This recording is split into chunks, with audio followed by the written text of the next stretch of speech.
boom, boom, popping up in there. Yeah, I keep it like that. And the only thing we looking at is just the camera right there. So, so welcome back, man. I am here once again with another live for you guys. But I gotta act right. You gotta be cordial. You gotta do the things you're supposed to do when you got company. So, all you guys, man, don't come in here with no crazy talk. I'm just joking. We all good. But before we get started, you guys get like, subscribe to this channel, and make sure you don't forget to hit that notification bell. Once I do new videos, now you will be notified at all times. Okay? So before we look, and we go on from there. All right, we got to do this thing right. We can't do it no other way but the right way. If I look from stick a briar, you're gonna come out them bushes and let yourself be known in here. All right, so here we go, guys.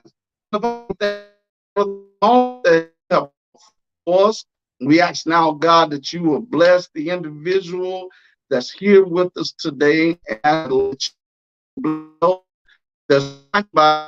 we thank you for your many blessings that you have given us. We thank you for what you're to do. Us one by one. You know what we need, and Lord, you know where we've been, and you know where we're going. We ask you to keep faith. We do as amen. Amen.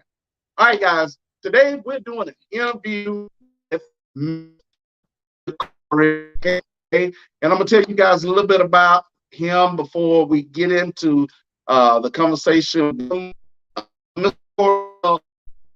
Here from Sylacauga, Alabama, born and raised. We're here. As a matter of fact, I'm a little bit older than him. And I'm 47. But we all pretty much, you know, from the just about the same part of live nearby down where we were living at. And, you know, we all pretty much just kind of DeCorey went to Sylacauga High School, and you know, I think did you go so he's a Hornet. Okay, so he's a Alabama State Hornet, and which was considered last month. But I think it is very important to our Black owners, Black authors, Black businesses at all times. Y'all hold on now. We live, but we got what is this? Okay, what about now? Is it straight now? Hey, we live. That's what they go live. Can you hear us? Yeah, make sure. Yeah. So, I want to make sure that we are able to display the Black businesses, authors, whatever it may be, guys. We are out pushing to make sure that we are as well. As we have other people are being, you know, noticed and, you know, advertised all the time. And we platform, and me and my family have this platform in which everybody know that we have this platform, and to do just that. You know, the Black business, Black authors like yourself, sure get across that we're contacted with would be known for, you know this, and you reach to your so everybody that comes in here to see this, because I want you guys to really know who I'm enough that I'm gonna let him talk to you guys, tell you guys a little bit about himself. And from our oh, here you guys go, Mr. DeCorey Hale. What's up, man? What's going on, bro? Ain't too bad. Thank you for taking the opportunity just to be able to come and spend a little time with him. And we're gonna just talk about being a black author. And you've written several books. I think you have. And tell about your name. Okay. Mr. Corey Hale. I'm from Silicaca, born and raised. Went off to college, Alabama State University. Got a job with Alabama Power. Been there 15 years. My journey, kind of a little winding turn. I never set out to be directly an author. Like I never set out to be and good friend of mine, Cortez Gary, started out a website and do music reviews. And so that's what I was doing. You know, I was doing music reviews for him, and I started reaching out, and they wanted me to work with them. And so I started so I started the magazines at the time writing for them, and Huffington Post hit me up. They said they had seen my work on a writer for them. Did that for maybe 2 years, and then I started thinking about it. And I'm working for all these people. Like I'm gaining notoriety for them. I'm right. And so skip back a couple of years before that. My daughter, and so I would write one bedtime story per week. Total, I wrote 26.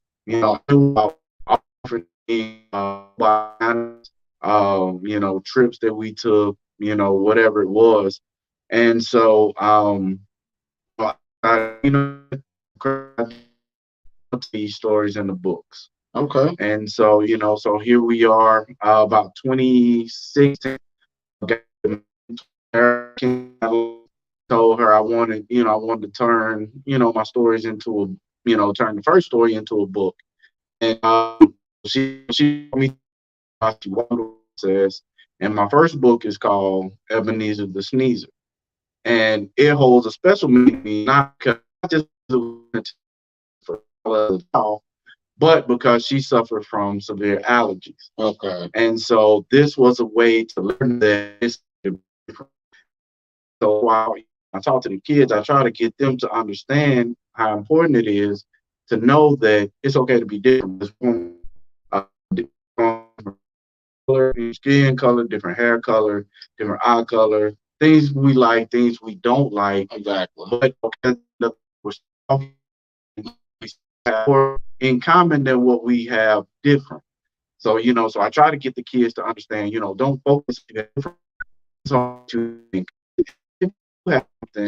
that's a big difference. You still be friends. Exactly. So when you start every night, what captivated you to, especially those couple, but what really kind of gave you the energy to? Because see, I still like right. So what actually motivated you to continue to try and doing? See, I think because I had been doing it with the magazines and been doing it with the website, and I know this about me, but my imagination is very big. Mm-hmm. In some ways, I'm still a kid. And the no real about is my favorite two movies of all time are Wizard of Oz and point where people will call me and say, "Hey, Corey, Willy Wonka's on or Wizard of Oz on." And watch it, and I've read both books, and I can kind of be immersed in it, you know. And I learned I love my dad, Okay. you know, because my dad worked at DeCorey, but I remember he would work well, and he was also there. And most families, well, let's say most Black families had two things on their bookshelf. They had the complete set of Roots, the and they had an No, he didn't, y'all. and they had an encyclopedia. Yeah, that's right. That That's they, right. that they got from some segment. It was usually the light green and tan one. Exactly. Yep. And so I remember being then go in, and you know, if there was something that you know he didn't have going on, you know, go shower and he back and he literally go to that bookshelf, pull out a book, just pull out a random encyclopedia, stick his thumbs in, open it, and just read whatever he turned to, he would just read it. And he still had a book that I used to find so weird. Like, why is he doing that? Like, that's the weirdest thing. And now I find myself doing it. I'm the guy that'll look up on the computer, and next thing I know, I have 20 tabs of something that I'm open, and then I'm gonna come back and read it. And so then I'm looking, and I have 20 little tabs, and I won't stop until I read all. Yeah, so he definitely passed down my love of reading. Okay, and that's awesome, man. And just don't exactly what's going on. We're interviewing Mr. DeCorey Hale. He is a writing children's books, and he's here in Sylacauga, Alabama. And so we're doing we're doing, like I said, we all grew up together. Your dad was a very laid back, quiet, and mom even is a laid back person. Right. Where did you get your personal just blossom personality? Well, and that's the thing. Like, a lot of people see, a lot of people that just laid back, and I am too, to a degree. But my dad, as well as uncle, and they like, and a lot of people don't know that. Like, my dad was a jokester. Yes. He was always joking, and he was always laughing because he loved videos, like the old VHS that he recorded. He was always dancing, or he was always singing. He always about something, but then when you see him in public, it's straight face. Or he, rarely angry about anything. He rarely, I rarely saw him mad about anything. Nothing ever really got to him, and he was have full type of person. Yeah. And I'm the same way. Like, I rarely let anything get to me, and it does, but I love to laugh, I love to joke around, I love to have fun, and so I do get it from him. Yeah. And that's understandable. Like I say, a lot of times, it is what it is. You develop your personality, and so that's just like my mom and dad. They got their own personalities, but me, even more personality, is much the more brighter personality, right. And that's just how it is. And it's not just ways, right. You know what I'm saying? So it is what it is. So what do you do besides and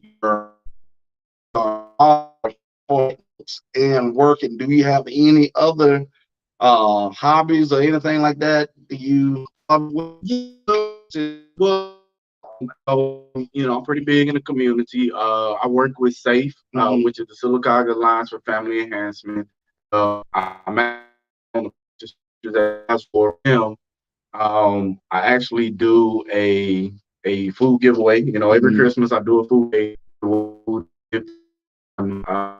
Bananas. So if I see something, going on that I feel like we did a peaceful protest, 2 years ago? Yeah, 2 years ago. And I'm actually I found for community activist organizer again. That's what. So that's a blessing. For me, I don't do anything for the recognition. I don't do it just because, oh, hey, they're doing this. I love to do it. I do it because a lot of times it's the right thing. Exactly. And sometimes you have to guys get things done, but they don't know how to go about it. So if they call me, I say, well, hey, I can, if I don't know, I know somebody that can. Gotcha. So gotcha. So how long have you been on that? I mean, probably about 4 years, and it just kind of happened because we were at Perry's one day. We were just there, just hanging out, and do something to give back, to the community, because what happened was, and I'm talking to parents, I'm talking to teachers, I'm talking to other students, and you talk to the parents. There's a lot of kids out there that once they go home Friday, they don't go Monday, Monday, or if they're eating that weekend, it might not be be like one pack of hyenas and some crackers. But that's then take just buy and just grab a bag of chips off the refrigerator, or we grab some. I found that a lot of students are living like that, and that's the and then when Christmas came around, we had a lot of people, how you go around school and everybody's hands goes up. I was blessed enough where, my hand could go up when I was a kid, and I can say, well, and even then, I didn't realize it, but now you have a lot of kids they'll do this, or they'll turn their head, or because they're actually trying to stay busy, or that they don't want to get called on. It's because they're embarrassed. Well, I'm get anything, or I'm going to get one thing, and everybody else is just named off 20 things. A lot of times, they're making tough decisions on whether they have good Christmas, they get their kids toys and clothes for Christmas. And I was seeing this, and so I was, for some. So I try to. So the goal is to try to feed between 50 and 100 families every year. Because the poverty average in America is 14%. The 20%, but Talladega County, Lower Talladega County, and Sylacauga specifically is 25%. Yeah, people that are living check to check, and that's counting. That's not even counting the kids. That's counting you 100 to 1,000 to that number, and so you're looking at maybe 4,500 people check, don't know what they're gonna eat tomorrow. You know, when they get their kids, it's like, oh man, I really feel this. And the base, you know, it's just the way it's set up, the way they've been, you know, the way that they, you know, it's a myriad of things there. Some people, and let's just be honest, sometimes people go to school and they major in something that, you know, that's just not hiring at. So I can't even. Well, just sitting here listening at you when I talk about it, man. It's I'm knowing you. You know, just looking at and hearing that. That's not what you guys see when you actually all the way into it. yeah, And you haven't, especially for the ones you like, and one of the resources to right, be able to help them. yeah. You know, so I can only imagine. I'm checking. I need to check my hey, is the feed going through good, Janetta?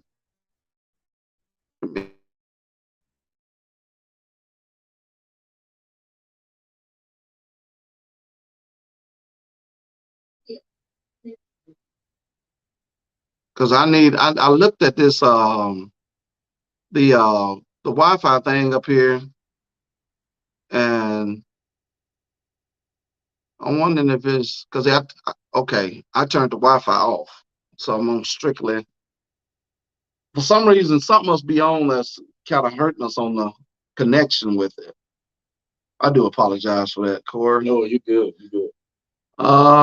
Okay, we should be up and going now. It's got the eye up there now, so that means it's picking up pretty good. So, okay, so guys, I do apologize for that. The connection was kind of in and out. Um, so we was definitely. I know it's kind of unusual for us to only have 2 or 3 people in here. So that's what I was looking at. Like this, the connection is something ain't right with it. And so I seen the Wi-Fi, and then I seen a comment in the section where Kendra, thank you for letting us know that it was going in and out. We appreciate that so much. Um, so once again, guys, we are here with Mr. DeCorey Hale, uh, Black author of children books that he do have here that he will be showing us here later on in the interview. Once again, Mr. Corey his name is DeCorey, but I call him Corey. So, but Mr. DeCorey, he is here from Silicaca, Alabama, which we all in the same area, same town, grew up here. The finest, Silicaca, Alabama. It is what it is. And it is a pleasure. It is a pleasure to have him with us. Kendra, is everything going smoothly for you now? Can you see us now? Let us know if everything is going in and out still on your end. But see, that's a lot of times when you're trying to, it's better now. Okay, awesome. So we're actually giving him an opportunity. We want to shine a light on him because he's a very outstanding person, help with the community, activist as well, and an author. So that, I mean, that in itself is something that we should be grateful for because a lot of times being a Black man, you're looked upon as only thing you can do is slave for someone else, play ball, or in jail. You know, and that's something that we want to show, and I wanted to show on this platform that we have people such as DeCorey that's very intelligent, active with the community, and an author. So that's what it is. That's what it is. So, Mr. DeCorey, getting back into with your being an author, how does it feel to you when people call you you're author of a book? Does it inspire you? Does it sound kind of corky to you? Did you have people that kind of rag you about that or what? Especially y'all, I have to say this because I'm sitting. Look, I play ball. You see this stout dude sitting up beside me right here too. So y'all looking at it like, This big dude sitting there like, oh. And you know that's the funny part, because like, it's actually the part that I love, because I always talk to the kids and I tell them, I always tell the teachers, don't tell the kids what I'm doing, or just tell them that I'm a special guest. And so a lot of times it's funny, because I'll go into a class and you'll hear some kids in the back. It's always some kids in the back. Oh, somebody in trouble. Hey, is this your daddy? Is this somebody? And they all think I'm somebody's daddy, and they about to get in trouble. And I'm like, nah, I'm not anybody's dad here. So you're not, you're not gonna get in trouble. And so I talk to them and I tell them, what I do. And it's so funny, because a lot of times I'll show them, I'll say, hey, I wrote a book, and I'll talk to them and I'll pull the book out and I say, here's my name, here's my illustrator's name. And it's like, oh man, that's cool. But then when I pull it out, and then I pull off my sticker, my visitor sticker, and match up the name, it's like, oh God, you really are an author. And I'm like, man, I just told you that, but I guess they have to match it up, and it has to make sense. But and I love it, because I get to tell them, well, before I cut my beard, and I'm straight up with the kids, I'm very honest with them, and I tell them, I say, hey, you look at me and you see a big black dude with a big beard and tattoos all up and down my arms. I don't look like the typical author, but I am an author because that's what I wanted to be. And that's what I wanted to do. I want to get out here and get kids inspired to read again, make them enthusiastic about reading again. I want to hear their stories as much as I want to tell them my stories. So, so my thing is, that's one of the selling points to them. I always make them repeat 3 times, I can be what I want to be. And I tell them, if something, because I tell them, I'm honest, somebody's going to put you in a box, based on your hair, based on your skin color, based on who you're friends with, based on what you like, what you dislike. And they're going to put you in a box from now until adulthood. Even when you're applying for jobs, even when you say, I'm not going to take the traditional route, I'm going to do this, I'm going to be an entrepreneur, I'm going to branch out on my own. Somebody's going to say, well, you know what? The way you speak, you're not going to do it. The way your hair is, it's not going to happen. Or you're black, it's not going to happen. So I have to tell them, look at me. I need you to take a good look at me and look at what I've done. And that way you can say, well, hey, that tattoo guy with that big beard, it doesn't look like an author. He's an author. So I may not want to be an author, but whatever it is that I want to do, I can do that because he came to my school and I saw, because representation matters. When I was in school, the only author that used to come to the school was, she wrote the book, 13 Ghosts and Jeffrey, Catherine Wyndham Tucker. Okay. And I mean, she was in her 60s or 70s then. But, I looked at her and she was strictly entertainment, because I never looked at her and said, well, you know what?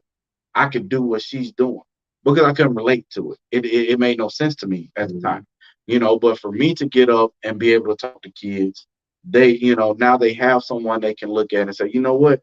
I could be standing right where that guy is. Even if it's not being an author, they can say, well, you know what? He's doing what he wanted to do. I'm going to do what I want to do.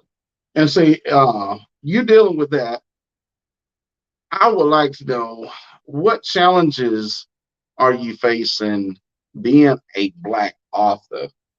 What kind of situations do you run up against, either getting interviews, or being able to go to like your bigger known schools, school systems, such as your Hoovers and all that kind of?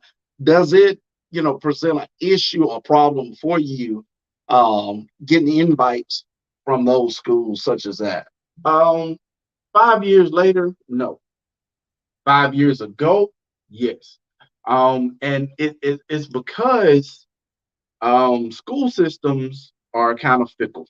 So you'll have to get in, if you can ever get your foot in, you're good, because they network amongst each other. But the problem with bigger, bigger cities like Birmingham, Montgomery, Atlanta, Huntsville, they have several school systems.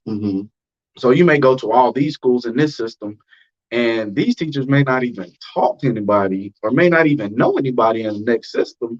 So now you're starting over because you're just like, well, and sometimes you have to do a grassroots campaign. Well, hey, do you know anybody? And I did that a lot. Hey, does anybody know any teachers in such and such school system?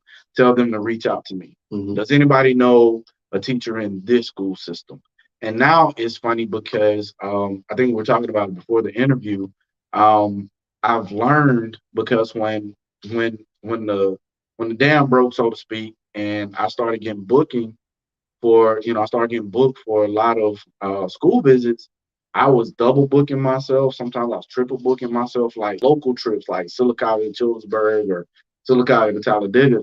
But the problem that I ran into was I would go to one class. I do a school visit in one class, and by the time I'm finished, the word has spread around the school that I'm there. And so the teacher across the hallway never failed. Teacher across the hallway they would say, hey, well, can you come read to the class? But instead of stepping out in the hallway, they would do it with the door open. Oh, so when they do it, so they would do it with the door open.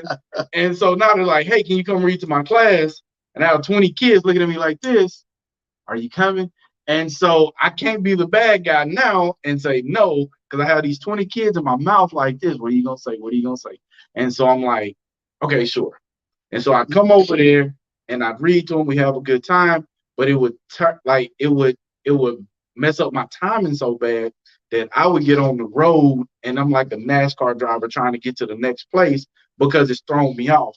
So now what I do is just because of that, if I get booked for a school, I clear my entire day and I tell the teachers, hey, if you need me all day, I'm here because it never fails. yeah. I'll go to first grade and I'll talk to the whole first grade hall. And then somebody in second grade be like, well, hey, since you're here, do you think? Exactly. And so now I'm to the point where I'm just like, well, hey, I'm already here, so we're good. Yeah. But yeah, in the beginning, it was very hard. Yeah. You know, you know, just getting into the school system. And of course, a lot of times people, it's probably what it is. A lot of times people do look at black authors as a gimmick, or they think that, you just wrote it because it's money or because you want to be known.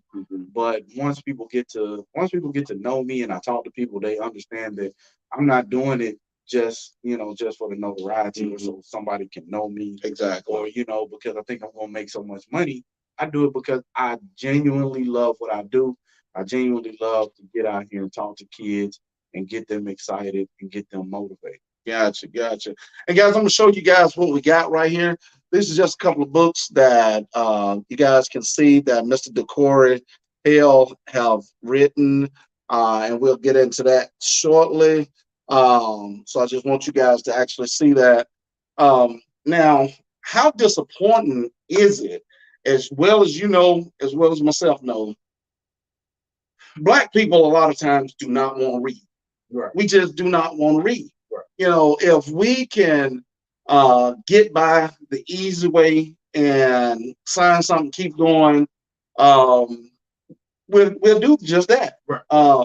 And plus, on top of that, and that's the biggest disappointment, even in schools for a lot of athletes, is because they want to take the easiest road out just to be able to still play sports. Right. They feel like that's what's going to take you through life. But how disappointing is it for you to do what you do and to go to these elementaries like what you go to and see some of the kids, especially some of the Black kids that even not even just Blacks, just kids in general, just to see the non-interest of these kids, and you can kind of look at and tell, they're not interested. Yeah. How disappointing is that to you? It can be disappointing, but I also have to remember that, you know, we have to get to the parents of what. I can talk to the kids till they're blue in the face, because a lot of times I even talk to the kids, and I ask them about bedtime stories. That's kind of my segue into Ebenezer because I wrote it as a bedtime story. And a lot of kids never even had bedtime stories growing up, and so a lot of times the seed was never planted. And, and sometimes it's hard to just go out and decide you want to just do something out of the blue. Reading is one of them, because I love to read. And sometimes I've picked up a book and just be like, man, you know what? I'm just not feeling it today. I'll come back to it. But, so I can't imagine somebody somebody that's never been gifted, the love of reading to just say, well, you know what? I'm going to pick up a book and I'm going to start doing it. It happens, but it's not so widespread. It's going to make up for the gap that we have. So it can be disappointing, but my thing is when I go to a school, if I can get at least one or two kids to come up to me after and say, man, you know what? I really didn't like to read before. I'm gonna give it a try. Or I like to read, now I love to read, or I see what you're doing. I want to be that. I want to do what I want to do. I want to be what I want to be. My job is done. Because I have to understand, just like with everything else, I'm not gonna get everybody, and that's okay. But if I can plant the seed, it may not hit them today, but it may hit them 5 years from now. Exactly. And they say, well, you know what? Mr. DeCorey was right. So let me go back and get let me go back and get it together, and as far as reading, and I try to, I try to really drive home the point with the older kids when I talk to them, because younger kids, you just want, they just want to come in there. They just know it's story time. They want to, they want to hear the story and they want to get out there and go play, go eat, whatever they want to do.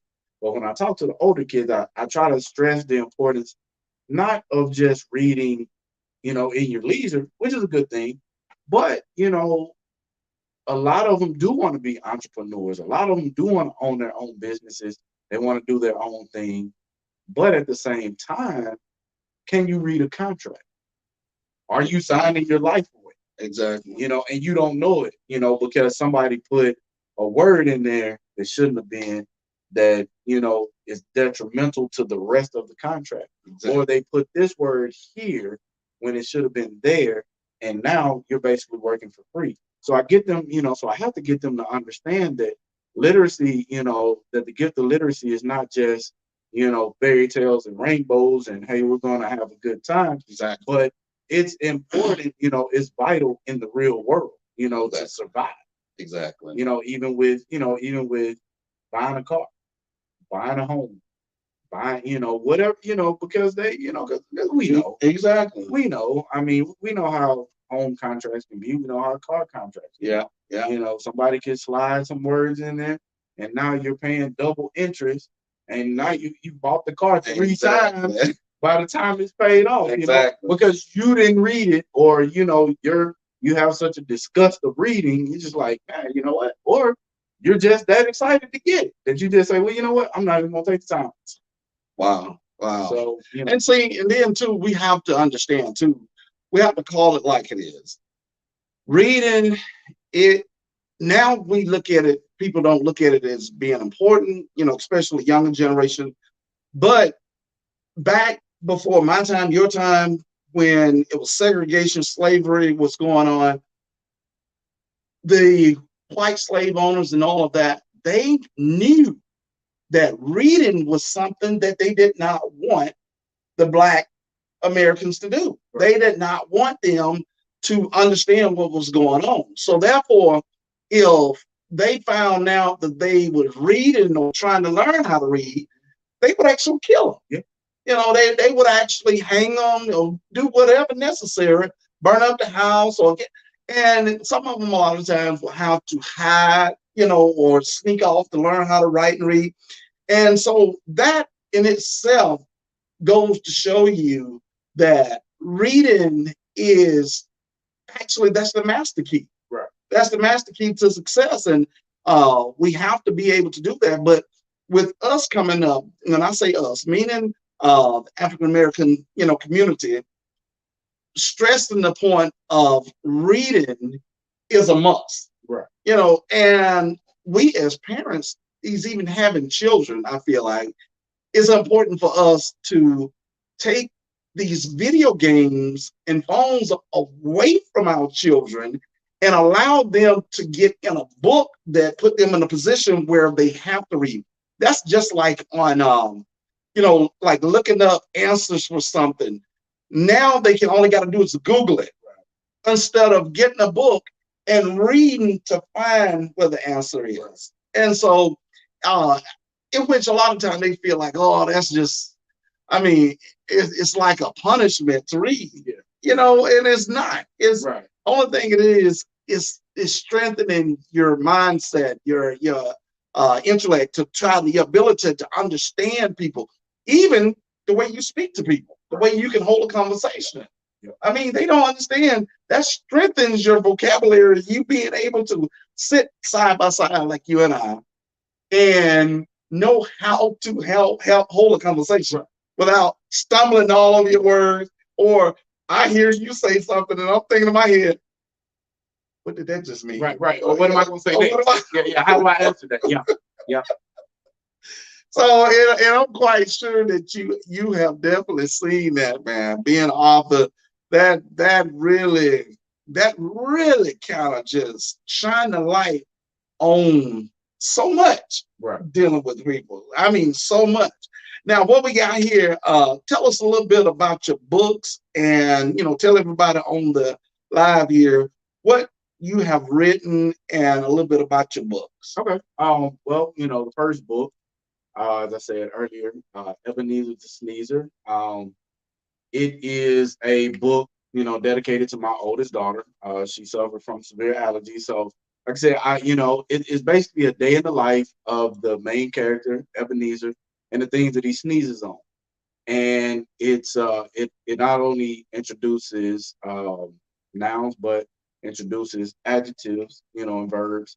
And so and sight words, because at that age, kids, they're starting to learn sight words. So it's pretty much not only just for, just entertainment of reading, it more so kind of helps with in the language area, English of things. Right. Right. So you guys look at that and you can continue with that. Because kids, kids are very smart, and they're very intelligent, and they know when they're learning, and a lot of them will shut down. Exactly. If they feel like they're learning too much, or if they feel like, okay, well, this is a lesson, they'll shut down. So Ebenezer the Sneezer, the first thing they notice is, my first 2 pages. Ebenezer was a sneezer. Ebenezer sneezed so much, he sneezed on everything he touched. So then they jump on it and they say, well, you know what? That's a rhyming book. So now I got them. Now I have them right where I need them. They're entertained because they want to see what the next rhyme is. So, so when I say, he sneezed on a clear glass jar, he sneezed on a bright red car. So now you have the adjective bright. You have the color red. You have the sight word car. Yeah. So now they're learning without realizing they're learning, but it's sticking with them. Because it's funny because with a lot of the younger kids, we'll open up for questions. And instead of asking questions, they'll actually repeat their favorite lines from the book. They'll throw their hand up and they'll say, and the teacher will say, hey, what do you have? What's your question? He sneezed on the little bitty bumblebee, or he sneezed all around that great big farm. Exactly. Or he sneezed on the baby goldfish. So they're paying attention, but they're learning and they're very receptive to it. But at the same time, I'm not just hammering a lesson to them. So it kind of works good because it's incognito, so to speak. Okay. The Numbers Ranch, it was the second book. And I wrote that, because I wanted to drop down, a level. Because I noticed when I would go to pre-Ks and daycares and stuff like that, I would read Ebenezer to them, and the kids, they would just be like, it's just like that look like, man, I don't even know what a rhyme is. Yeah. You know, at 3 and 4, they don't, you know, it's cute. They're not picking it. Yeah, they're not really picking it up. And, you know, plus they're looking at numbers, you know, because my daughter Emerson is, she just turned 3, but she's known her numbers. She knows 1 through 20. She's been knowing those for almost a year. So then I picked up on that and I said, well, you know, what can I do to relate and drop down a level so I can read to them and then come back up to maybe kindergarten on up. And so I wrote the numbers range, you know, and I actually dedicated it to Emerson. And so it's you know, it's a book about me, and it's actually, you know, if you notice it, it's actually me. Of course, when I had my beard, but but you know, the character is loosely based on me. Okay. And it's just a day at the ranch, and it's numbers 1 through 10, and it's introducing different characters, and you know, you know, it's a very silly book. It rhymes. So, you know, so that gets their attention. Okay. But they also, you know, they actually also learn the numbers 1 through 10. Gotcha. Now, if anybody's interested in this, if I'm not mistaken, you are actually available on Amazon as well, right? I am. Okay. Could you tell them a little bit about that and how they can actually find your books? I'm available on Amazon, but I would prefer if you bought it, you know, if you purchased it from my actual website. My website is my name, DeCoreyHale.com. And the reason is because I love to be able to sign. Gotcha. You know, I self-published. And so when you self-publish, a lot of times that means that you do all the work and you get all the books yourself. So I have books that I can, you know, that you can order from Amazon. You can order the numbers range from Amazon, but it'll come directly from Amazon. Whereas if you order a book from DeCoreyHale.com, it'll come from me and I can sign it, you know, and personalize it. And a lot of times, if there's somebody that I don't know, they'll find me on Facebook or they'll find me on Instagram and they'll inbox me and say, hey, can you sign it to such and such? But if I don't sign it to someone specifically, I still have a greeting that I put in there.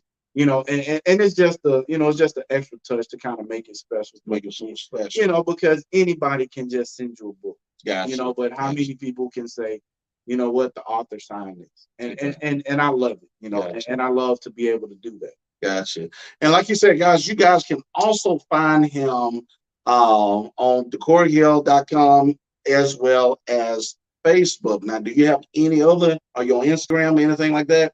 Yes. My Instagram is at DCO _H.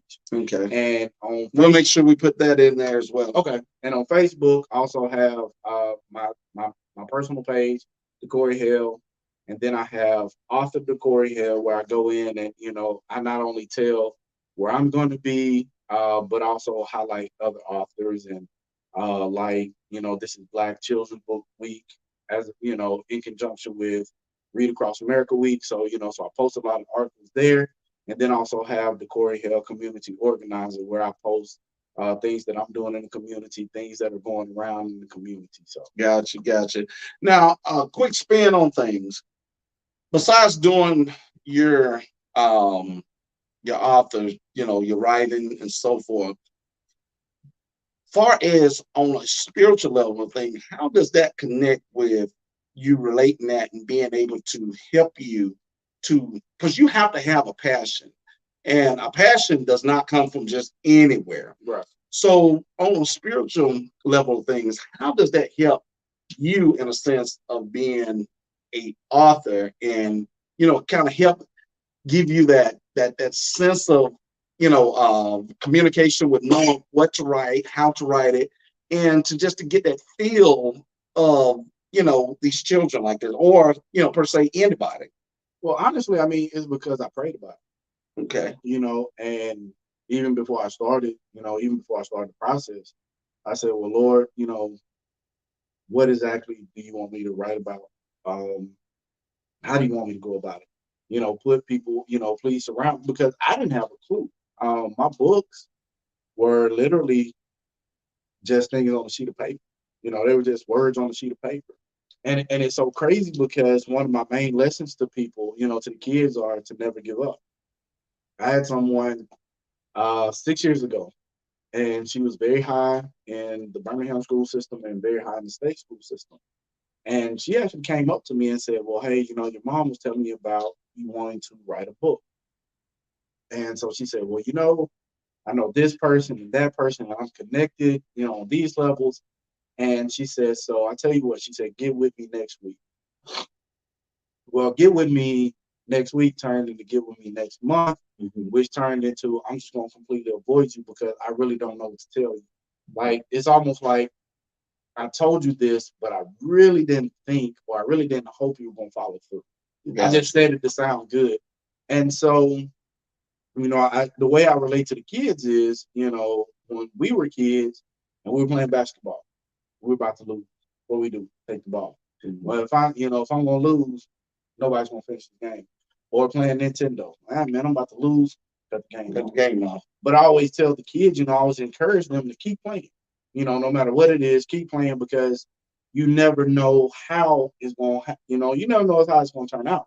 You may turn the tide and may turn it over and win. Or if you do lose, there's a lesson in it. You're gonna say, you're gonna look back at it, you're gonna reevaluate it. You're gonna say, well, maybe I should have went left when I should have gone right. Maybe I should have gone left instead of going right.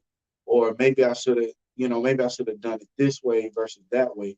And that's setting you up for another life lesson. And so I told them, I tell the kids that, even when I went back, I left all that stuff in the blue folder. And called my mom one day and I said, hey, you go in my old room, tell me if you see blue folder. She said, yeah. I said, well, open it up. You should see a bunch of stuff. And there were doodles and drawings and stuff printed out, stuff typed up, sticky notes, and it was all those stories. And I held on to them for 10 years. And I tell them, when that woman told me that and got me so excited, and then it just fell through, I could have easily just thrown this stuff in the trash and like, you know what? Oh, wow, forget it. This isn't what, this is what I'm supposed to be doing. I could have thrown it away, but something told me to hold on to it. And then when I look back at it, the timing was off. Like it honestly wasn't a good time for me to be an author. Yes. Because I was working every day, so I wouldn't have been able to get out and talk to the kids. I would have just been what I never wanted to be, which was a faceless name.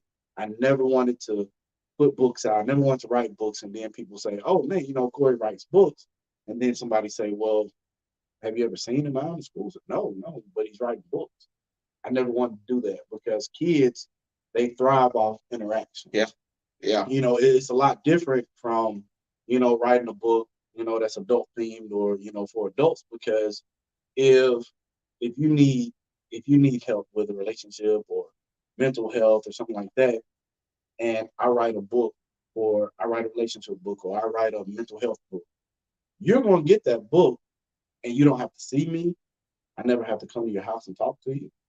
I probably don't even need to sign the book because you know what you want. Those kids, they thrive off interaction. So I have to be so it's good for me to be able to be out there and be in their face and be able to talk to them. Yeah. And get them excited. Because when I get them excited, they want to go read. They want to, they want to see what it's about. They want to explore more, even past my 2 books. And and that's the goal. That's what's up, man. That's what's up. Now, is there anything further than this any other set goal that you have that, like what you just mentioned, mental health or relationship type things? Do you have any dreams and hopes of, exploring, those type areas and fields as far as in writing? Just be truthful now. Tell the truth. Man, you know what? I did, I actually did a collaboration. Matter of fact, I still have a couple of copies at the house. And I did a collaboration. It was me and 9 other authors, 9 other male authors, and it was a book geared towards the women. It said the title of the book was "Why He Played You and Married Her." And I just got in there, and my thing was, I had a subject, and I talked about it, and it was basically, you know, going towards the title, about why he talked to you and why he entertained you, and then turned around and married her. And I did it because I like a challenge. I love a challenge. It challenged me to step out of my comfort zone. And so now that I've done it, I'm like, yeah, it's okay, but I love what I do with the kids. So I'm definitely gonna stick with that. And I'm quite sure that the kids, and a lot more people appreciate you doing such a thing, like that. And I can admire you myself for doing that. Because see, a lot of the kids, for one, too, they're so used to seeing the comfort of a female that comes up to them being an author, Right. Embracing them and so forth. And to see a male figure, such like yourself, to come to the schools, to come around, especially you walk in the classroom, the first image they get, they thinking, like you said, he's in trouble or he's here to talk about sports. Right. And the thing it is, a lot of those kids don't even have that male figure at home. Right. And then when they see, a person like yourself step in the classroom and they see, this guy talking about, books, he's talking about a kid's book. He got, a lot of times it's fascinating to them. Right. And I honestly feel like that gives them hope as well. That kind of inspire them, in which a lot of times, you may never know yourself, but that may, turn the light on to trigger something, within one of those kids about that, Right. So that's very important. I'll give you a story that that kind of turned the corner on why I do what I do. It made me realize it. Because like you said, made mention of my dad earlier, and just his laid back demeanor. In the beginning, I was kind of like that. I went to when I wrote the book, I sent it off, and I was like, okay, I'm an author. It was just another day. And when I got the books, I had them because they came in an 18-wheeler. Like, because I ordered so many books initially. Oh wow. And they came, so I sent them to my mom's house. No, have an 18-wheeler pulling up an 18-wheeler with a pallet of books. And so I opened the books up and I'm looking at it, and I literally pick it up. I'm like, wow, this is nice. I still got a lot of my dad in me. I'm like, this is nice. Okay. My mom and my sister are doing backflips because I'm an author. They're like, man, you really did it. Yeah. And they're jumping around, and I'm just still thumbing through the pages like, oh, this is nice. I'm an author now. So I make the post, and I get 1,000 people saying congratulations. And and I'm still like, man, this is cool. I'm an author. And I got my very first school visit in I'll never forget it. I went in there. If you guys don't know, Embley is in Birmingham, Alabama. I got my first school visit in Inslee at a daycare, and I was sitting there talking, and I talked to the kids, read to them, and when I got ready to leave, they were going to lunch. So they were going this way, and I was going this way, and a little girl with plaits on her head, tugging my pants. I turned around. I said, "Hey, may I help you?" And she didn't say nothing. She didn't say anything. She just like grabbed my leg and just hugged me. Like, just hugged my leg and walked off. Wow. And man, I just got in the car and man just started crying. I'm like, this is why I'm doing what I'm doing. Like, that's when it hit me. This is the culmination. Like, this is why. Like, this is the moment, because I reached her. Yeah. Yeah. And she's probably never seen a black author. Mm-hmm. She's probably, like, I was probably the first person, like that, doing what I do, that she's ever seen. And she was so grateful for that. Like I said, she didn't say a word, just hugged my leg. And and it's funny because I was like, hey, need to go. You don't need to see me cry. But man, I got in that car and I bawled, man. And But that's when I realized this is why I love to do what I do. And I've been rocking and rolling ever since. Yep. And that's an awesome story, man. I promise you that's an awesome story. Because see, like me, you were just discussing before we got on here, um, what is in you is gonna come out. Yeah. You see what I'm saying? And to be emotionally, driven like that and attached for the love that you have for what you do, that comes out in what you do. Right. And you can't ask for anything better than that. Now I will ask you this, guys. If any of you guys have any questions, comments, or if you would like to come up, Janetta, if you can drop the link in the description in the comment section. If you guys have any questions or comments you want to come up and say to Mr. DeCorey Hale, please feel free to come up and say something. So, Janetta, if you don't mind, drop the link in the description, or if you can go ahead and do that. So, if anybody would like to come up and say something, they can definitely do that. Say what now? Yeah. Yeah, you can actually. Only thing you have to just do is just drop it in there. Let me see if I can. You should be able to just go in there and drop it in there. Because I hate to. You guys hold on just 1 second here. I got my camera crew in there working it, and so she in there, cutting up right quick. So I'm trying to make sure that I don't want to mess something and then I screw up everything. Now, if it was just me in here by myself, now I'd do it in a heartbeat. Let me see here. Okay. All right. There we go. Let's get this in here. All right. All right. All right. There it is. It's in the chat. So if anybody would like to come up, feel free. You can come up. And if you have any questions for Mr. DeCorey Hale, feel free to do so. I'm quite sure he will answer any of your questions. Okay. Now, I will ask you this. Like what you just said a few minutes ago, and give everybody a heads up, Mr. Corey Hale is a Black author that's written, how many books have you written? Two kids' books. One is named The Number Ranch, written by DeCorey Hale. And also he have the book Ebenezer the Sneezer. Ebenezer the Sneezer. So those are the two books that he have as an author here in Sylacauga, Alabama.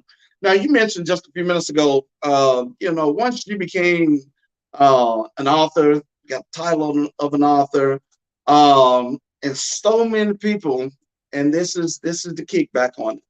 So many people congratulated you, probably sent you messages saying, congratulations, I'm so proud of you, this and that. How many of those people you think actually support you today? I mean, out of all of that, do you really feel that you get the amount of support from, that? Just be honest with you. I think I do. Okay. Because like for me, I'm very selective with, my friendships. I'm very selective with my relationships in any capacity. Mm-hmm. And it's funny because, I tell people all the time, your circle kind of transitions when you do, and you don't even notice it. Exactly. Because before my books, a lot of people don't know I co-own the beard care line, Eat by DNA, and so I dipped my foot into the entrepreneurial, pool, so to speak, before that. But once I became an author, I was all in.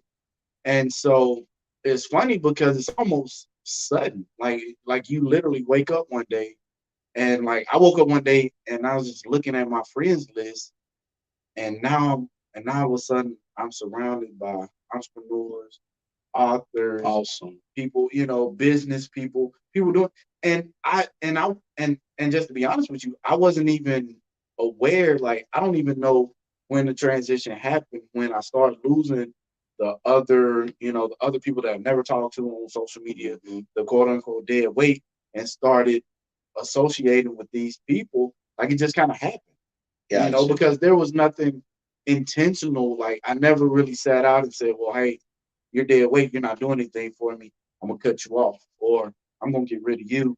It, like, after a while, sometimes people cut themselves because they realize, well, this person's going in another direction, I'm still here, and that's okay.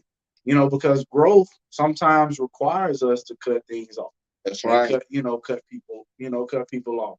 And so, like, when you're doing something on your own, that's when you really understand, and that's when you fully realize who your friends are versus who your associates are versus who even your enemies are. Yeah. So, so the people that, congratulate me, and the people that love my statuses and things like that, those are normally people that have their own thing going too. Yeah, yeah. And so we kind of support each other. That's right. That's right. And that's good. And, even with doing what you do, man, and, you probably can attest to this as well, even with us doing, YouTube. But in your case, are you ever put in a position where, you have these supporters, okay? And you have some successful supporters, okay, that come into your life and willing to assist you and help you, along the way. But at some point, does it feel or make you feel that if I connect myself with this person, am I selling my soul to the devil just to get ahead? Does it ever make you feel that way? And how do you handle situations such as that when you feel that vibe of that? Yeah, well, and that's what, and that's a good point, because that's what some people, like, that's what people need to understand too. Every opportunity is not a good opportunity. There have been things, and there have been opportunities that I've just said no to because I just didn't feel right. And I can't really explain why why I didn't feel right or why I felt uncomfortable about those situations. But it was kind of just a gut feeling, like, you should probably just wait. And there have been some that, I turned down and I never heard anything back. And then some that I've turned down and it just turned out to be a complete failure. And the people that did sign on, it came back and bit them in the long run. And I was like, man, I'm glad I made the decision that I did. But, again, that goes back to prayer and the things that you pray for. And I do pray to be, I pray to have a discerning spirit, to say, well, show me the right decision from the wrong decision, because this one could be, more lucrative in the front, on the front end. And, I get exposure, I get money, I get fame, whatever it is. And then, on the back end, I get sliced. Yeah. Versus I could do this one, I could take this opportunity, which is grassroots, and we're just going to let it grow organically, and it becomes the best thing in the world. And see, that's something that we've said even with our YouTube, man. We say the same exact thing with this, doing this and really being a YouTuber, is a business. Right. And grinding in YouTube is even a challenge with some of the issues that you have. And the platform that we, own and we choose to be on, we're facing some of those same exact issues. And we have to pray ourselves to ask the Lord, to help us and give us the discernment to know what to deal with and what not to deal with. Right. Because like you said, every business is not a good business, and every offer is not a good offer.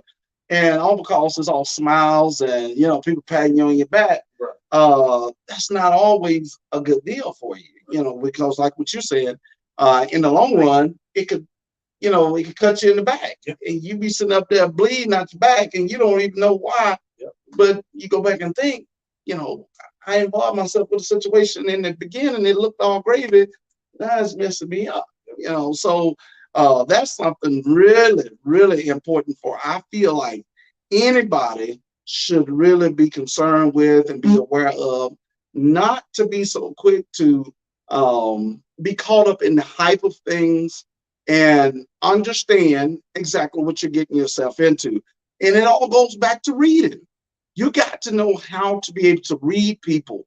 You got to know how to pray for that discernment and put yourself in a position where you're not just accepting any and everything all because it look and sound good.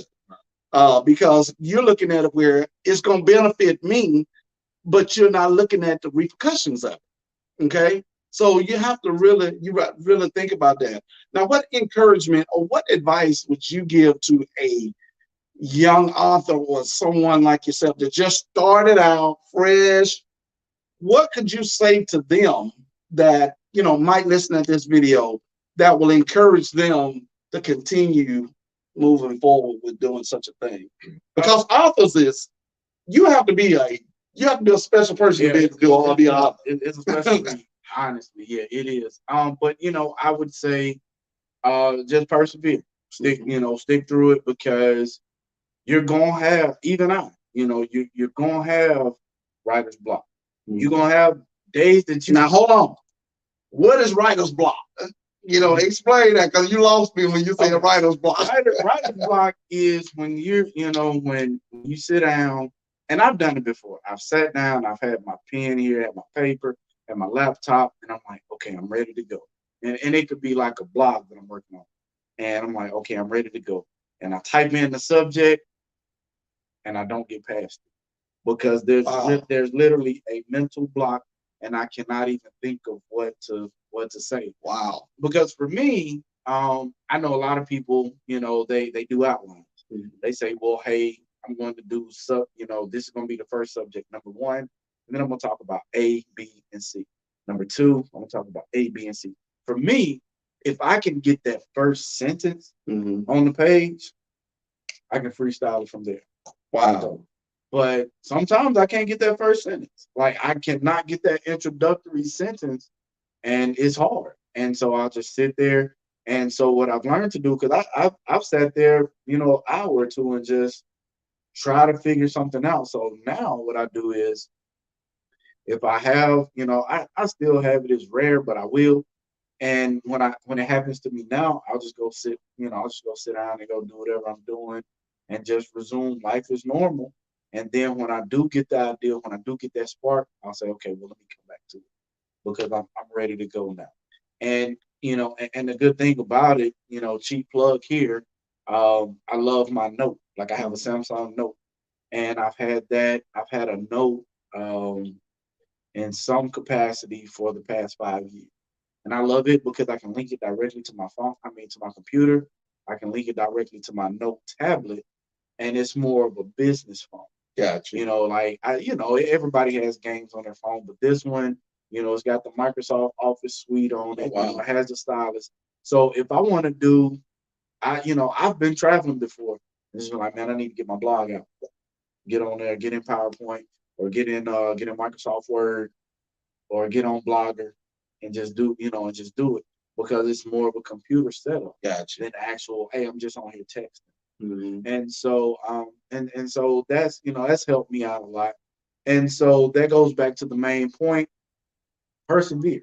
Don't just stop, because that kind of goes back to the point I made earlier.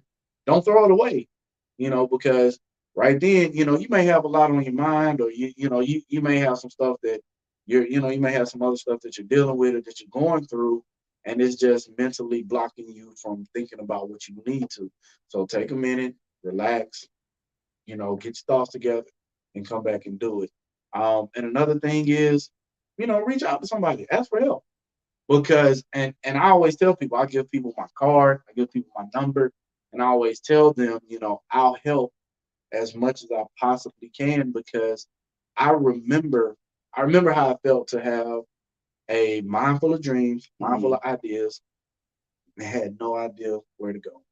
And so I said, once I published my first book, I would do everything in my power to never let anybody feel like that again. That's good. And so I always tell people, if you need some help, call me. I'm not, and a lot of people like, man, how much you charge? Nothing. Yeah. Nothing. And that's the thing too, all I ask in return is that you passing on that same information to somebody else. That's it. And it's crazy because we live in a society where people always think, you want something for nothing. Exactly. There's a reason you're helping, because I had a guy one time ask me, even when I was doing the beard stuff, he asked me, he said, well, he said, I want to sell beard products. I said, okay. At the time we were doing wholesale. Mm-hmm. So I came back to him and I gave him the prices. I said, well, if you want to do wholesale, you can buy it like this and we'll sell it back. He was like, no, I want to do my own thing. I want to have my own beard line. So I said, well, give me a couple hours. Yes. I went through, I got all the information that I had on, starting your own beard line, starting your own anything. Sent it back to him. He said, man, you really gonna give me all this information? I said, yeah. I said, because one, I have to have enough trust in my customer base that my product is well enough it's gonna stand on its own, that nobody's gonna come from the outside and take it. And two, good point. And two, there's enough opportunity and there's enough money for all of us. Good I point. said, you and I, we run in different circles. So it's not like we're best friends and I'm giving you this and now we're fighting over the same demographic. Exactly. I said, man, you're off doing, you're off doing your own thing. I'm doing my thing. Why wouldn't I give you information? And a lot of times that's what we run into. Like, that's our biggest downfall. We're stingy with the information. Exactly. Even though somebody, because my thing is somebody had to help you. Exactly. Somebody had to help me. So I'm going to help somebody. Exactly. I don't, because nobody, like, if I give you the blueprint to a children's book, you're not going to write Ebenezer the Sneezer Part 2. Exactly. So I'm not, what am I worried about? Exactly. Let's just be honest. What am I worried about? You're not going to write the Numbers Ranch 2. Exactly. You may write a children's book, but I have to trust my base enough that they're going to still continue to support Ebenezer. They're still going to continue to support the Numbers Ranch. They're still going to continue to support DeCorey Hale. Exactly. Exactly. And see, that's what even on doing, and it's funny that you say that, because even being on YouTube, and a lot of YouTubers that's on here right now can attest to this as well. I feel like that even is some of the things that we face even with YouTube. You have some of your bigger YouTubers that do not want to give you any information, right, or do not want to help you, or how would you say, share your channel out or get on your channel and talk about you. Because it's like this with YouTube, if they come on your channel and they comment on your channel, not on live but a regular channel, what it does, it pulls your feed on their channel and feed as well. Gotcha. So at that point, then they don't want to promote your channel on their channel in fear of feeling like that's going to give you a lot of recognition. Right. But there's like what you're saying, if I trust my product, I'm not concerned about that, because see, my people is not the same type of people we run with. Right. So whatever I got going on, it should not affect yours. And so that's like with me and my wife and our channel. I don't mind. I was just telling the young lady last night on the line, whatever we can do to help her, she just started on YouTube. Reach out to us. It's free. I feel like that's when we become our biggest enemy toward ourselves, is because we are fighting against something that is free to everybody. Knowledge. You should be able to help somebody with knowledge and entrust the fact whatever you're doing, it's good enough to stand on its own, right, that I'm going to be okay. Yep. But it should not, just like me talking to you right now, it should not cost me a dime for me to tell you or help you out with something that you may not have known about. Right. Because see, you're going in a totally different direction. Right. Right. You see what I'm saying? I'm going that way. Yeah. So why am I going to sit up here? No, I'm not going to tell him that. Right. I mean, and that, it's even like before the interview, I asked you where you got where you got your equipment, because I want to do a podcast. But that doesn't mean I'm going to do the same thing that you're doing. Exactly. That means I'm going to do my own podcast. Exactly. And so, you know, and you willingly gave me the information. Exactly. With excitement. Right. You know, because I feel that if you obtain some information that someone else can use, and I think Point Blank Travel, this guy that you see right there, Point Blank Travel, this guy do credit card information. To be honest with you, he does his YouTubing on credit cards, telling people about in and outs about credit cards. But in all fairness, he could actually charge people to give them this information. Right. But like he said on several occasions, that he feel that, I mean, it's important for him to just, I mean, let people know about this. You know, it should be, Andy, come get this for me. It should be free to be able to help somebody else knowledge-wise. Right. You know what I'm saying? It's not going to kill you to let somebody know. Get this up on the here for me.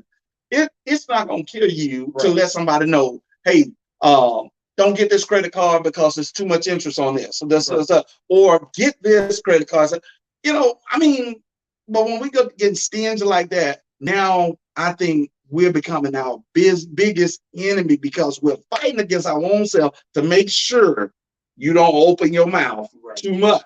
Right. And that's the thing, you know, everything doesn't have to be a class. Everything doesn't have to be a seminar. And if it is a seminar, you don't have to charge.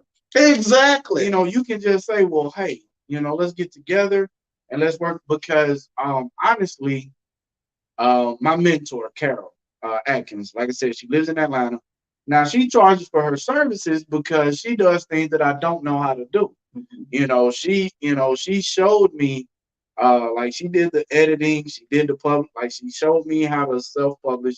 She got the printer. But the thing I love about her the most is that she gave me a list of things that I had to do, that I was responsible for, such as getting the barcode, such as editing, things like that. And she also had a list that she was supposed to do. But she also went back after we published the book. She went back and she showed me, she said, well, Corey, this is how I did this. This is how I got the printer. This is how I got your ISBN. This is how I did this. Because she told me, you know, it may come a day that I may want to do it by myself. There may come a day that she's too busy and she's doing something else. She may be doing her own thing. And so now I know how to do it. I paid for it the first time because I had no clue, you know. And a lot of people have asked me to help them, and I always refer them back to her. And since I've referred them to her, I think maybe 10 people, 10 people have released books up under her. And so, and so I always tell them, Carol's the grandmother and I'm the father on on the book family tree, and I'm okay with that. I've never called Carol and said, hey, you owe me a cut, right? For what? Yeah. Because if I knew the information, I'd give it to him. Exactly.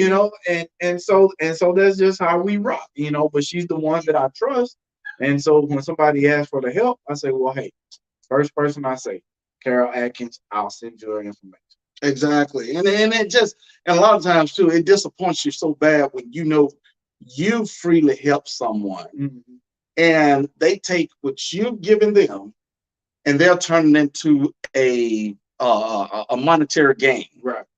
You see what I'm saying? Yeah. But forgetting about, okay, this man, DeCorey just sat down, gave me all this information. So what I'm gonna do, I'm gonna flip this thing, and especially don't let you hear it come from somebody else. Right. Man, first thing, hey man, I talked to such and such and such. He told me you had helped him, but I tried to get with him, but he told me it was gonna cost me such and such.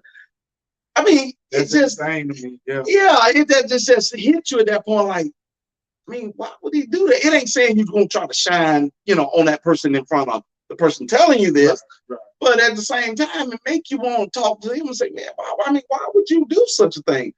But that just goes back to show you when you really, it shows you the difference between the love that you have for what you do versus what you're just trying to get out of it, what you're out for. That's mainly what it is. So, and that's just, that's a big deal breaker for me, man. I mean, I'm on here, and like I said, we have over 600 and something, subscribers. And we've been connected with people, man, that's flew by us. You know what I'm saying? But we do not have a problem with that. You know, and it kind of goes back to the spiritual realm of things. What God has for you is for you. And ain't nobody can change that. Nobody can, and I have to be careful, DeCorey, because see, like I told you, a lot of my situations, I don't care what I be doing, it'll just veer in that direction, you know. But what God has for you is for you. You know, what God has for us is for us. I don't care how slow it seems like things are growing for you. Right. You may have only 2 books right now. I don't care, because see, God already know what he got set for you in the long run. It's just all about he's giving you that time to get ready for your blessing. Right. You see what I'm saying? And so he have to prepare us for that, because a lot of us, we speed in that direction in such a rush, in such a hurry for success. Right. But once that success hit, we ain't prepared for it. Right. We don't know how to deal with it.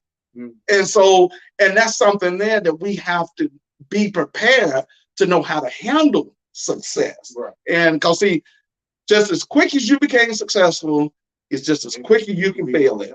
I mean, you can just drop it, you know. So have you seen anybody that started out with you that has failed by the wayside with this? Well, I don't think, well, I wouldn't say they failed as much as it was just the loss of momentum. Basically because, you know, I've seen people get in it for the wrong reason. Okay. You know, they get in it because, you know, some people ride waves. They just ride, hey, everybody's getting published, everybody's becoming an author, or everybody's doing this, or everybody's doing that, so I'm going to do it. But if you're not passionate about it, you're going to fall off. At some point, you're going to be like, man, why am I doing it? You know, I'm seriously tired of this. And so for me, like you said, I have 2 books. It's been 5 years. I've actually helped people, and I know people that I started out with, and they taking off. A guy that I follow, I know him personally. He just sold his 100,000th book. Yeah, children's book. Yeah, he sold 100,000. He's doing TED Talks now. But I know if I call him, he's gonna talk to me. Okay, let me ask you this real quick. For those that don't know exactly what TED Talk is, what is? TED Talk is technology, entertainment, and design, I think. Okay. I'm not sure exactly what the D stands for, but it's a pretty big deal. Okay. And it's where you bring in entrepreneurs and entertainment people, and they get on there and and they talk, and they talk about whatever it is. Sometimes, a lot of times it's motivational. A lot of times they give you their journey, and a lot of times, like, it's written, well, it's on YouTube as TEDx. Okay. Like that's they're called TED Talks. Okay. And you can find them on NPR. You can find them on any podcast. Okay, and that's what's up, man. So I mean, and what was his name? You can give him a shout out here. Ty Allen Jackson. Ty Allen Jackson. So if you guys have not seen him, go search for Ty Allen Jackson. Okay, so make sure we check that out, man. Once again, we have Mr. DeCorey Hale here with us. He's a Black children's book author, okay? And not only that, he's also an activist, and he's also active in the community and have a full-time job. So, I mean, that kind of tells everything that's going on with this young man. I mean, and like I said, we all grew up in the same area. We went to separate schools, different high schools, rival schools. But I've been knowing him and his family since God knows when. I mean, before he was born. But I felt the need and the importance to showcase a wonderful person like yourself, to show the world that we have an author. I know an author. So I personally know it. And like I said, I try to connect myself with positive vibes. And I would not have did this if I did not feel that we had the same connection. And as you guys have seen, Mr. DeCorey Hale, pretty much laid back, very inspirational person. And the most important thing I love about it is that he keeps God first in what he's doing to lead him on his journey with this.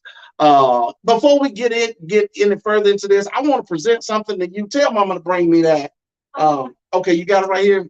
So, Mr. DeCorey, what we did for you on just to show a little bit of appreciation for what you've done coming into doing this interview, we designed your own. It's a double X because you look like you wear double X. Yep. One of our shirts that we designed for you, and we did it with the cricket letters, and then we also have a Bible verse on it. Okay, that's something ain't nobody else got. We have this. You'll have the first logo that we started out. We got going on with this now. This is our new logo, and Philippians 4:13.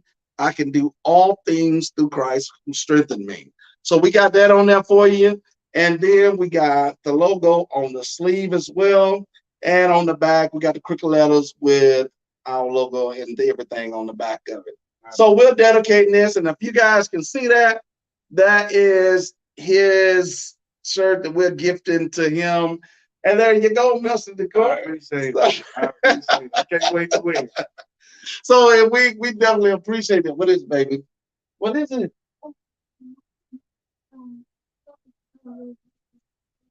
Oh Lord, tell Mama to go on about her business.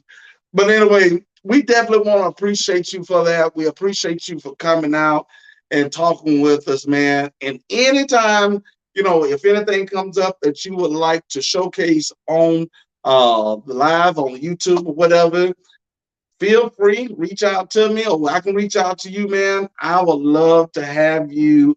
If you have any other book coming out, then you want to kind of get that out there, you let me know. We can actually come wherever you are. We can meet up. We can sit and talk, or however you want to do it. We can make that happen.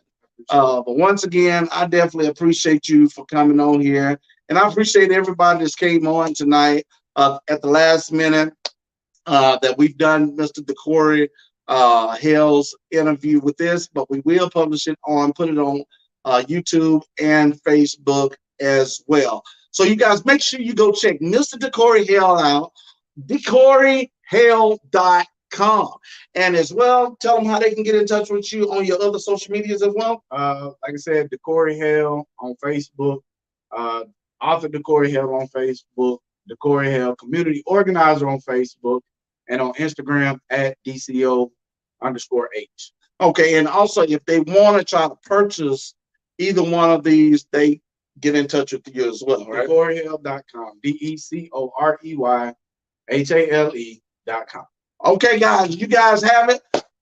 First one, man, I got an author right here. Y'all see it. It is what it is. I did it. Raise your hand, y'all. Hey, man. But it is what it is, man. It's exciting, man. It's very exciting to be able to, talk to DeCorey. And I seen what Miss Angela Canvas Delight said. She must paint a lot, and she said she get painter's block as well, but she paint. So definitely, I guess she can definitely assess to that too. I mean, I guess I get singing block because I forget some of the words. I be singing some and I forget some of the lyrics too. Yeah. You get up there. I used to do it in church, man. I get up there and get ready to sing, and I started out, and next thing you know, I forget some of the words. I just act like I'm crying. That's the best way to do it. I just act like I'm crying and drop the mic and walk off. And I throw up your hand, glory. Yeah, that's it. Now that's one of the times that you just get the spirit for no reason. Right. I'm telling you, so I can attest to that, man. I get singles blocked. It gets gone on me real quick. But we want to definitely congratulate Mr. DeCorey Hale on becoming a Black author. Especially, I think, how many black authors do they even have in Silicotta? I know two. Wow. I personally know two. It may be more, but I know two. Well, there's actually a third technically. Okay. My cousin, matter of fact, Greg Funderburg. Okay, Greg. Okay. Yeah, he'll actually be down here tomorrow. Sure is. Sure is. Junior. Yeah. Okay. Yeah, he's doing a book signing at Cup of Grace from 11 to 2 Saturday. Okay. Yeah. Okay. I'm gonna have to get with him. As a matter of fact, I seen when he put that out, yeah. And my whole intentions was to inbox him and try to get an interview with him as well. And it slipped my mind. It slipped my mind. But if you talk to him, let him know. And I know I'll definitely be getting in touch with him. I'll inbox him and let him know that I will be reaching out to him far as to do that as well, to put him out there, because we definitely, I'm all about it, man. I'm all about it. So we're family, man. You have to take care of family. You have to look out for each other and make sure we, support each other. So I appreciate it. I appreciate it. So all y'all going on about your business. Even the ones that's in the bushes being nosy, you got your noses filled. We appreciate you being here, man. So we're going to go ahead and get out of here. Once again, I got no other than the one and only Mr. DeCorey Hale, the black author of Ebenezer the Sneezer and the Numbers Ranch. So you guys go check it out on his websites that he gave you. We will list that as well. My wife will make sure she take care of that in the description box. And we appreciate you guys for being on here. Make sure you give this a big thumbs up and share this video out. Once again, we do appreciate you guys. Y'all stay blessed, be blessed, pray. Don't forget to pray, because prayer changes things. So until the next time, guys, we are out of here. We're rolling. Peace. We're out. Bye. Bye. Bye.